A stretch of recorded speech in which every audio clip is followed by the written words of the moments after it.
Alright, so this is the control board to my oven, and basically what's happening is like my lower burner on the oven wasn't kicking on all the time, so we'd have to smack these relays around a little bit just to get it going, and over time it was just getting worse and worse. So basically, you know, the element in the oven wasn't bad, check that, but what was the cause was these two relays here. These are what switch on the power to the elements.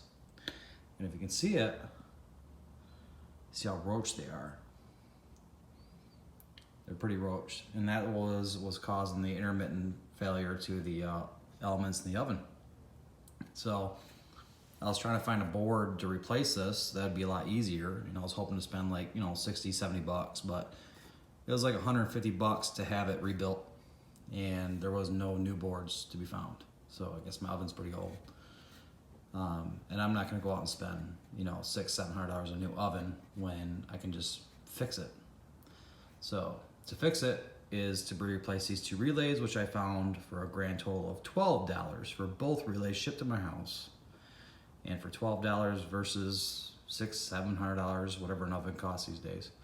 We're gonna keep this oven going. There's nothing wrong with it. The stovetop works fine. Everything works fine. It was just the malfunction of the oven, the intermittent power going to the elements. So I'm gonna unsolder these bad boys, put a couple brand new ones on, and we're gonna see how much life we can get out of this thing versus throwing it in the dump like everybody else. See what happens. So here are the two components we just swapped out. I should say that's how we say we, but just pulled these things out, unsoldered them from the board, and put the new ones back in, soldered them all up into the control board. And what we'll see here, just a little close up, see if we can get a better close up here. See how that upper contact is fried. And this one, that lower contact is fried. So these two relays is basically what switches your upper heating element at the top of your oven and the lower heating element at the bottom of your oven on and off. It kind of goes back and forth to create even heat. So if these contacts fail, you're not getting power to those heating elements in your oven. Two little guys could create a whole lot of havoc. A lot of people throw appliances away just because of something like this, something that wears and tears. You could definitely have these replaced in your oven if it's not the heating element. Of course it's going to cost you some money. Like for instance, when I checked, it was 150 bucks to have the board rebuilt. But basically I decided to look into it a little closer and figure out what the core problem was, and order the parts, replace them, and that's what we did. Alright, just swapped out the relays and stuffed that board back in the oven, plugged all the wires back into it, powered it up, and there we go.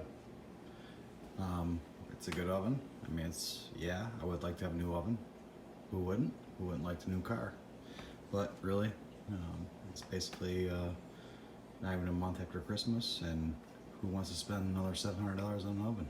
So as you can see, I just kicked it on the 350. There's my bottom element, lighted it up. And then we have an upper element, which you can't see glowing, but it is working. And working just fine. Beforehand, the bottom element was not working, so it's causing all sorts of havoc. But as you can see, it's working just fine. It's creating a lot of heat, ready to cook something. Old oven still works just fine, and no need to go out and throw this in the dumpster and buy a new one. I guess we'll see how long this one lasts. Been going strong since we've moved in, and a couple relays that we replaced for about 10-12 bucks, and it's back up and running.